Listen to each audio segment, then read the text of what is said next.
नमस्कार जूनियर्स, मेरा नाम है आदित्य शर्मा और आप देख रहे हैं कॉमर्स भैया। एंड आज हम लोग करने वाले हैं आप लोगों का बिजनेस कम्युनिकेशन का यूनिट 2। इस वीडियो के अंदर हम लोग यूनिट 2 को पूरा का पूरा कंप्लीट करेंगे। ये सारे हैं आप लोगों की यूनिट 2 के टॉपिक्स। अब आप लोग सोच रहे होंगे भैया आपने तो बहुत ही शॉर्ट में लिखे हुए हैं। मैं चाहता हूं कि आप लोग इन टॉपिक्स को एकदम जल्दीबाजी में कवर करें। इसका ये मतलब है कि आप लोगों को जस्ट ये दिमाग में बैठने चाहिए। अगर आप लोगों के दिमाग में ये मेन टॉपिक्स भी बैठ जाते हैं ना, तो आप लोगों को क्या करना है, जस्ट इन टॉपिक्स को दिमाग में बैठाना और कल इनको लिख के आना है और इनके अंदर का डेटा जो मैं भी समझाऊंगा वो अपने दिमाग से अपनी लैंग्वेज में बना के आना है। ठीक है, तो स्टार्ट करते हैं हम लोग। हमारे पहले देख लेते हैं कौन कौन से टॉपिक्स हैं। सबसे पहला टॉपिक है idea of a global world communication. Second आप लोग का impact of globalization on organizational and multicultural communication. Third आता है आप लोगों का understanding culture for global communication. Fourth आता है आप लोगों का क्रॉस कल्चरल डायमेंशन। फिफ्थ आता है टेक्नोलॉजी एंड कम्युनिकेशन। सिक्स्थ आता है आप लोगों का एथिकल एंड लीगल इश्यूज। और सेवंथ आता है आप लोगों का ओवरकमिंग क्रॉस कल्चरल कम्युनिकेशंस। तो स्टार्ट करते हैं हम लोग हमारे नंबर 1 टॉपिक से, जो कि है idea of a global world communication.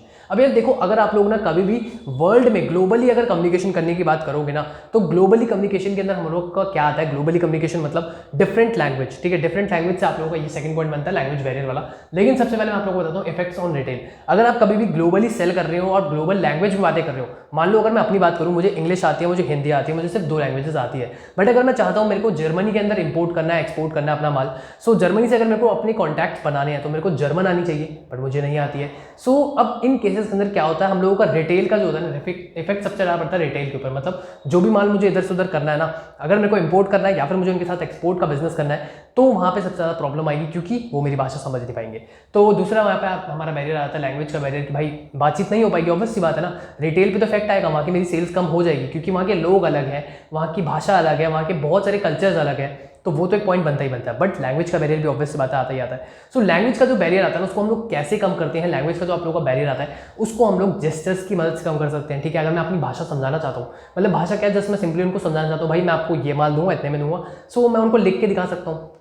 Maths तो उनको भी आती होगी, तो मैं उनको लिख के दिखा सकता हूँ, जेस्चर्स की मदद से उनको समझा सकता हूँ, ऐसे ऐसे कर सकता हूँ, ऐसे ऐसे कर सकता हूँ। सो ये सब चीज़ें होती हैं जिनकी वजह से आप लोग लैंग्वेज बैरियर्स को कम कर सकते हैं। सो इसके अंदर जस्ट ये 2 पॉइंट्स आते हैं, इसके अलावा और कुछ नहीं आता एक्स्ट्रा। नेक्स्ट टॉपिक आता है आप लोगों का impact of globalization on organizational communication and multicultural communication. सबसे पहले देखते हैं ऑर्गेनाइजेशनल कम्युनिकेशन अगर आप लोग करते हैं, मतलब ग्लोबली अगर आप ऑर्गेनाइजेशनल कम्युनिकेशन करते हैं, मतलब एक ऑर्गेनाइजेशन से दूसरी ऑर्गेनाइजेशन के अंदर बातचीत कर रहे होते हैं, सो आप लोगों का क्या क्या इंपैक्ट पड़ता है। तो देखो, सबसे पहली बात तो इंक्रीज बिजनेस ऑपरेशन, अपॉर्चुनिटीज आप लोगों की बढ़ जाती है। अगर आप लोग दूसरी कंपनी से बातें करते हैं, दूसरी कंट्रीज की अगर आप कंपनी से बातें करते हैं, तो ऑब्वियस सी बात है आप लोगों की बिजनेस अपॉर्चुनिटीज बढ़ती है, वो आप लोगों को सेल्स देंगे। सेकंड आता है फ्यू कल्चरल बैरियर्स। अब आप लोग के जो कल्चरल बैरियर्स होंगे ना, वो बहुत ज़्यादा कम होंगे, क्योंकि यार ऑब्वियस बात है ना, आप लोग दूसरी स्टेट में रहते हैं, एक बंदा यूएसए में रहता है, एक बंदा जापान में रहता है। अगर 2 अलग अलग कंट्रीज के बंदे डील कर रहे हैं, सो कल्चरल बैरियर्स कैसे आएंगे। और ऑब्वियस बात है वो डील कैसे करेंगे, ऑनलाइन मेथड पे कर रहे होंगे, मतलब वीडियो कॉन्फ्रेंसिंग के थ्रू कर रहे होंगे या फिर कॉल के थ्रू कर रहे होंगे। तो बहुत सारे मेथड्स हैं जिनके थ्रू बातें कर रहे होंगे, लेकिन वहाँ पे जो कल्चरल बैरियर्स है ना, वो बहुत ज़्यादा कम होंगे उनके। इसके अलावा एक और पॉइंट आता है कि क्रिएशन ऑफ ग्लोबल विलेज। अगर आप लोग ना, मतलब जैसे अगर हम टाटा की बात करें या फिर रिलायंस की बात करें, वो धीरे धीरे करके ना फैल रहा है, या फिर टेस्ला की बात करते हैं, इलॉन मस्क का जो टेस्ला है वो धीरे धीरे करके वर्ल्ड में फैल रहा है। तो इलॉन मस्क क्या बना रहा है, एक ग्लोबल विलेज बना रहा है वो। ठीक है, तो ग्लोबल विलेज क्रिएट हो जाता है, मतलब आप लोगों का जो एक कह सकते हैं कि आपकी जो पहुंच थी वो ग्लोबली फैल जाती है। इसका जो सिंपल मीनिंग, ग्लोबली आपकी पहुंच फैल जाती है। अब आते हैं हमारे नेक्स्ट टॉपिक के ऊपर, जो कि है understanding culture for global communication. अब आप लोगों को कल्चर समझना है, इसके अंदर 2 अप्रोचेस आती है। ठीक है, मेनली 2 अप्रोचेस है, एमिक अप्रोच और एटिक अप्रोच। एमिक अप्रोच आप लोगों की ये बोलती है, अगर आप लोग किसी भी कल्चर के अंदर किसी भी इंसान को देखते हैं, मान लो मैं ना कोई आदिवासी को देखता हूँ, उस आदिवासी के ना हाथ पे ना अलग अलग निशान होते हैं। अगर आपने कभी देखा हो किसी आदिवासी को, या फिर मतलब वीडियोस वगैरह देखी हो, ऑब्वियसली मैंने भी सामने से नहीं देखा, वीडियोस देखी है, तो उनके ना हाथों पे, मुंह पे और हर जगह निशान होते हैं बने हुए। या फिर अगर मान लो आप किसी तमिल बंदे को देखते हो, हम इंडिया की बात करते हैं, किसी तमिल बंदे को देखते हो, वो काला सा होता है, थोड़ा उनका स्किन कलर डार्क होता है। अमेरिकन बंदों को देखते हो, उनके बाल जो होते हैं वो अलग कलर के होते हैं, उनका जो फेस स्किन टोन होता है वो अलग कलर का होता है। सो ये सारी चीज़ें इसके अंदर होती है। एमिक अप्रोच के अंदर ना हम लोग ये नहीं देखते कि भाई ये कैसा है बंदा, ये काला है, गोरा है, ये नहीं देखते। हम देखते हैं, हम उनका कल्चर उनको देख के समझते हैं। ठीक है, अगर मान लो किसी आदिवासी को देखा, भाई उसने यहाँ पे टैटू वैटू करवा रखे, हम देखेंगे भाई तो टैटू करवा रखे। बट जो रिसर्चर्स होते हैं वो उनको देखते हैं, और इस अप्रोच के थ्रू, एमिक अप्रोच के थ्रू, वो लोग उनको समझने की कोशिश करते हैं, उनके कल्चर को समझने की कोशिश करते हैं कि इनके कल्चर में ये टैटूज बनवाए जाते हैं। नेक्स्ट आता है आप लोग का एटिक अप्रोच। इसका जस्ट ऑपोजिट है एटिक अप्रोच। एटिक अप्रोच के अंदर आप लोग डायरेक्टली कल्चर को समझने की कोशिश करते हैं। आप ये नहीं देखते वो इंसान कैसा है, उस इंसान को नहीं समझते, वहाँ पे जितने भी लोग हैं आप उनको नहीं समझते, डायरेक्टली आप कल्चर को समझने बैठ जाते हैं। तो वो था हमारा एटिक अप्रोच। दोनों अप्रोचेस को आप अच्छे से पढ़ लेना, आपके पास जो भी नोट्स हैं उनमें से। फिर आता हमारा next topic cross cultural dimension. अब भाई क्रॉस कल्चरल मतलब अलग अलग कल्चर के डायमेंशंस, ठीक है। इसके अंदर कुछ स्पेसिफिक पॉइंट्स हैं, सिग्निफिकेंस, इफेक्ट्स, मिसकंसेप्शंस, कंसिडरेशन और ज्योग्राफी। सिग्निफिकेंस क्या है भाई, देखो क्रॉस कल्चरल डायमेंशन है। सिग्निफिकेंस इसकी जस्ट यही है कि अलग अलग कल्चर के लोग बातचीत कर रहे हैं, अलग अलग कल्चर के लोग बिजनेस कर रहे हैं, एक साथ में कम्युनिकेशन कर रहे हैं, बिजनेस कम्युनिकेशन बेसिकली वो कर रहे हैं। अगर वो बिजनेस कम्युनिकेशन कर रहे हैं तो वो अच्छी बात है ना। सिग्निफिकेंस क्या है उनकी, जस्ट एक इंसान इस कंट्री का, एक इंसान इस कंट्री का है, तो दोनों का बिजनेस बढ़ेगा, ठीक है। दूसरी चीज इफेक्ट्स, इफेक्ट्स क्या बढ़ेंगे भाई, देखो अगर दो अलग अलग कंट्री के इंसान, दो अलग अलग लैंग्वेज को जानने वाले इंसान बातचीत कर रहे हैं ना, तो उससे इफेक्ट पड़ेगा उनकी सेल्स पे। या तो सामने वाली कंट्री में आपने बहुत अच्छा कर दिया तो आपकी सेल्स हाइक हो जाएगी, या फिर अगर आपने उनसे बातचीत नहीं कर पाए तो आपकी सेल्स ऑब्वियसली डाउन हो जाएगी। नेक्स्ट आता है मिसकंसेप्शन। अब यार देखो सामने वाली कंट्री के लिए आप मिसकंसेप्शन क्या क्रिएट कर सकते हो, बहुत सारी चीज़ें आपके दिमाग में आएंगी कि यार क्या पता वो लोग सो रहे होंगे अभी, क्या पता वो लोग जग रहे होंगे, ठीक है। जैसे मीटिंग वगैरह करना होता है ना, तो उनके लिए कह सकते हैं हम लोग। या फिर अगर हम देखें कि भाई क्या पता वो लोग खरीदे ना खरीदे, वहाँ के लोग क्या खरीदते हैं, वहाँ के लोग क्या खरीदते हैं, मतलब वो चीज़ें क्या खाते हैं, क्या पीते हैं, और मतलब हमको नहीं पता होता। मुझे एक्चुअल में नहीं पता कि अमेरिका के लोग एक्चुअल में कैसे होंगे, ठीक है। तो वही चीज़ है कि मिसकंसेप्शन क्रिएट हो जाती है। नेक्स्ट आता है हमारा कंसिडरेशन। कंसिडरेशन मतलब कंसिडर करना पड़ता है। अगर आप दूसरी कंट्री के साथ डीलिंग कर रहे हैं तो आपको बहुत सारी चीज़ों को कंसिडर करना पड़ेगा। मतलब अगर मान लो मेरा कोई बिजनेस है और उसको मैं अमेरिका में लेके जा रहा हूँ, या फिर जर्मनी में लेके जा रहा हूँ, या फिर कोई और कंट्री लेते हैं आप लोगों के लिए, चाइना में लेके जा रहा हूँ, ठीक है। चाइना वैसे तो दुश्मन देश है, उसको हटाते हैं हम लोग। जर्मनी की बात करते हैं, अगर हम लोग जर्मनी में एक्सपैंड कर रहे हैं तो हम लोग को ना कंसिडर करना पड़ेगा उनकी सारी चीज़ों को। तो कंसिडरेशन क्या होती है, मतलब उनकी जितनी भी चीज़ें होंगी हमको उनको संभाल के देख के फिर वहाँ पे बिजनेस करना होगा, तभी हमारी सेल्स इंक्रीज होगी। एंड इसके अलावा हमारा पॉइंट आता है ज्योग्राफी। ज्योग्राफी जस्ट एक पॉइंट है कि आज के टाइम पे ना यार, ग्लोबलाइजेशन के टाइम पे ना ज्योग्राफी मैटर नहीं करती। मैं इंडिया में रह के किसी भी वर्ल्ड वाइड किसी भी कंट्री में डीलिंग कर सकता हूँ, उनसे कम्युनिकेशन कर सकता हूँ। ये पूरा का पूरा आप लोगों का कम्युनिकेशन के ऊपर है। बिजनेस को इंपॉर्टेंस मत देना, कम्युनिकेशन को भी साथ में देना। मतलब बिजनेस कम्युनिकेशन कैसे हो रहा है, इन दोनों चीज़ों को यहाँ पे एक्सप्लेन करना है आप लोगों को। जितने भी पॉइंट्स हैं, जितनी भी चीज़ें, सबको आपको बिजनेस और कम्युनिकेशन इन दोनों के मोटिव से समझाना है। क्योंकि यहाँ पे बहुत बार ऐसा होता है कि आप लोग पढ़ रहे हैं, पढ़ते पढ़ते आप लोग बिजनेस के मोटिव से ज़्यादा समझाते हैं इंस्टेड ऑफ कम्युनिकेशन के। तो मैंने देखा है, मैं खुद भी कंफ्यूज हो रहा हूँ बिजनेस और कम्युनिकेशन। नेक्स्ट टॉपिक आता है हमारा टेक्नोलॉजी एंड कम्युनिकेशन। इसके अंदर आता है हमारे ईमेल से लेकर भाई वीडियो चैट तक का सफर।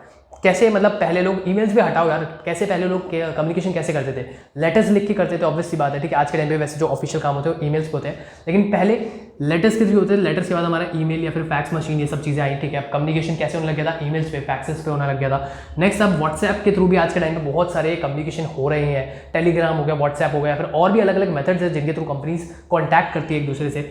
चैट्स हो गया, चैट्स तो ऑब्वियस बात है, फोन और चैट एक ही बात होगी। मैसेजेस करते हैं, ठीक है। ये फोन आ गया, यहाँ पे टेक्स्ट मैसेज आ गया, और यहाँ पे हमारी चैटिंग आ गई, जो व्हाट्सएप चैटिंग हम लोग करते हैं। लास्ट आता है वीडियो कॉन्फ्रेंसिंग, जो आप लोगों को पता होगा जूम कॉल होती है या फिर अलग अलग मीटिंग्स होती हैं, ठीक है। तो उन मीटिंग्स को, ऑनलाइन मीटिंग्स को ऐसे हम लोग बोल सकते हैं। मतलब ये टेक्नोलॉजी का एक कंपैरिजन दिखा रखा है आप लोगों को, जो एक्सप्लेन करना है इसके अंदर। आप सोच रहे हो भैया इतना सा लिखा देंगे 15 नंबर में, 15 नंबर में ये नहीं लिखना है, 15 नंबर में इन्हीं को एक्सप्लेन करना है।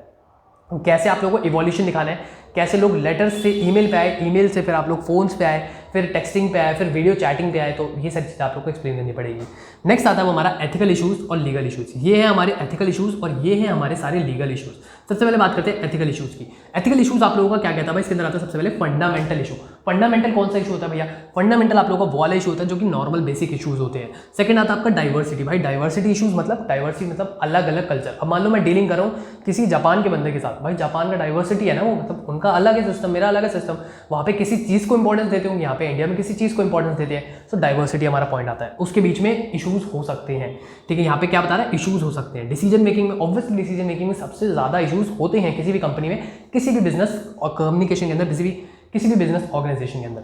नेक्स्ट आता है हमारा कंप्लायंस एंड गवर्नेंस। भाई देखो गवर्नमेंट के भी बहुत सारी ऐसी चीज़ें होती है जिनकी वजह से इशूज़ हो सकते हैं, या फिर कंप्लायंस एंड गवर्नेंस का जस्ट ये मतलब है लोग गवर्न कर रहे हैं, ठीक है। जो टॉप मैनेजमेंट है उनके साथ में इशूज़ हो सकते हैं। सो ये सब चीज़ें यहाँ पे आती है। ये चार हमारे एथिकल इशूज़ हैं। अब आते हैं हमारे लीगल इशूज़। भाई लीगल इशूज़ किस किस चीज़ों पर हो सकते हैं। लीगल इशूज़ देखो सबसे पहले आता है आपका डिस्क्लेमर। डिस्क्लेमर आपने देखा होगा यूट्यूब वीडियो से पहले देते हैं, ठीक है। या फिर बहुत सारी चीज़ों के पहले आप लोगों को डिस्क्लेमर मिलता है। कोई ऐड आ रही होती है, कोई मूवी आ रही होती है, उससे पहले डिस्क्लेमर देते हैं। वो इसलिए देते हैं ताकि बाद में कोई इंसान हर्ट ना हो जाए और ये ना बोले कि भाई आपने पहले नहीं बताया था। सेकंड आता है आपका डिस्क्लोजर। बहुत सारी कंपनीज को ना बहुत कुछ डिस्क्लोज करना पड़ता है। सो आप लोग डिस्क्लोजर, आपका जस्ट वही पॉइंट आ जाता है कि बहुत सारी कंपनी को पहले से ही बहुत सारी चीजें डिस्क्लोज करनी होती है। नहीं करेंगे तो उन लोगों का क्या होगा, लीगल इश्यूज में फंस जाएंगे।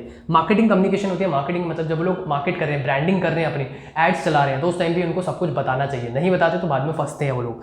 नेक्स्ट आता है रिपोर्टिंग। भाई फाइनेंशियल रिपोर्टिंग जब होती है, मतलब फाइनेंशियल अकाउंट्स जब बन रहे होते हैं, स्टेटमेंट जब बाहर आ रही होती है, तब भी उन कंपनीज को ध्यान देना चाहिए कम्युनिकेशन के अंदर। तब भी आप लोगों को बातचीत बता के रखनी चाहिए, नहीं तो लीगल इश्यूज में फंस सकते हैं। लास्ट आता है इंटरनल कम्युनिकेशन के अंदर भी ना बहुत सारे लोग क्या कहते हैं, इंटरनल कम्युनिकेशन के अंदर ही इश्यूज हो जाते हैं। मतलब अगर ऑर्गेनाइजेशन के अंदर बातचीत चल रही है, लेबर्स के ऊपर अगर टॉप मैनेजमेंट का ना अच्छे से कंट्रोल नहीं है, लेबर्स के अगेंस्ट में वो बहुत सारे प्रोसेसेस कर रहे हैं, बहुत सारे स्टेप्स ले रहे हैं, तो लेबर क्या करेंगे, केस ठोक देंगे, सिंपल सी बात है, ठीक है। तो यहाँ पे ये सब चीज़ें होती है।